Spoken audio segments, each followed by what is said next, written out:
Vipi ningekuambia kuwa moto si kitu cha kutisha zaidi kuhusu Jahannam?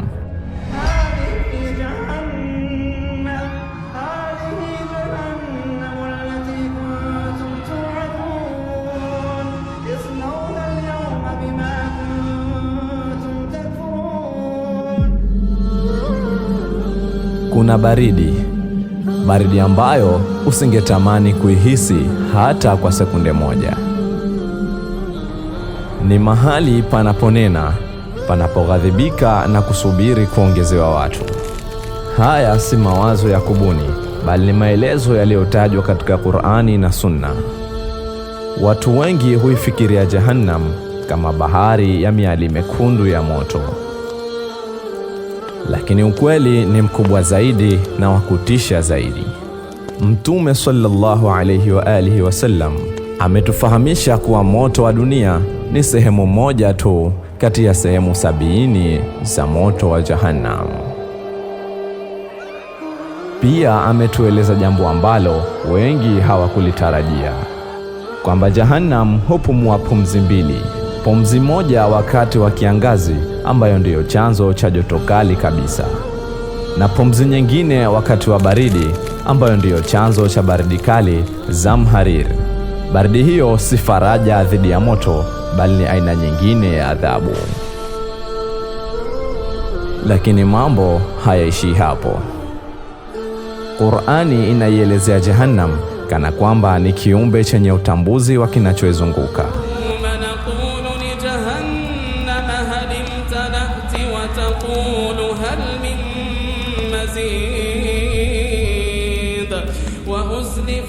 Na kana kwamba kinaomba zaidi. Pia Qur'ani inaelezea ukiwa karibu kupasuka kwa hasira yake.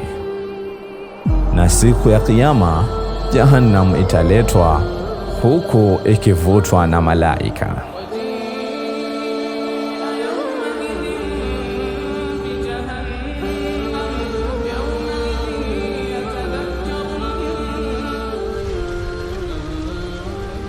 Nayo ina milango 7 na walinzi wake ni malaika wakali wenye nguvu, na mkuu wa walinzi hao ni Malik. Ama kuhusu rangi yake, si kama moto tuuonao duniani.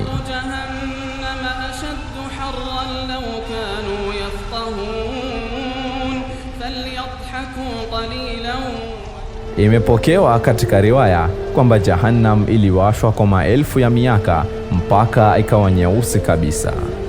Weusi unaoashiria ukali ambao akili ya mwanadamu haiwezi kufikiria.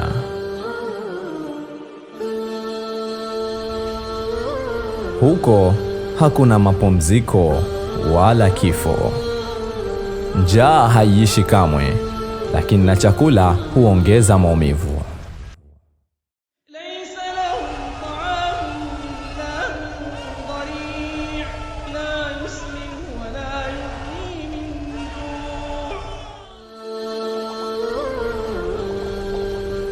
Na kiu haiishi kamwe, lakini na kinywaji huunguza nyuso.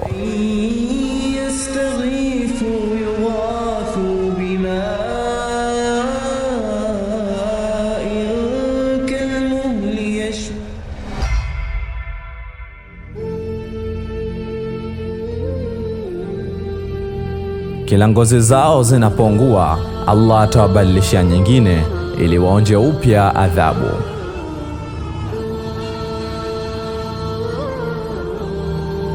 Mpaka watu wa motoni baada ya muda mrefu kupita hawataomba tena watolewe motoni. Badala yake wataomba jambo moja tu: kifo, kifo. Watalia wakisema, ewe Malik, mwambie Mola wako akatishe maisha yetu. Lakini jibu litakuja baada ya kusubiri kwa muda mrefu: hakika nyinyi mutabaki humo milele.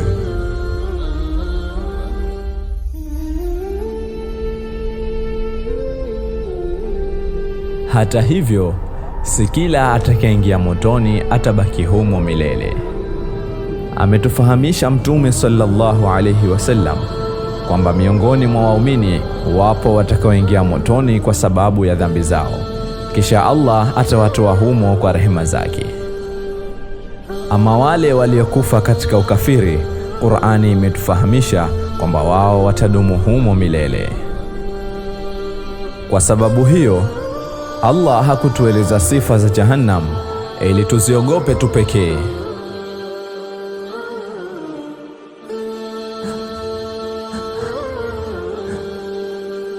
Ewe Allah, nilinde na moto wa Jahannam. Ewe Allah, nilinde na moto wa Jahannam. Ewe Allah, nilinde na moto wa Jahannam. Bali ili turejee kwake kabla ya siku ambayo majuto hayatakuwa na manufaa.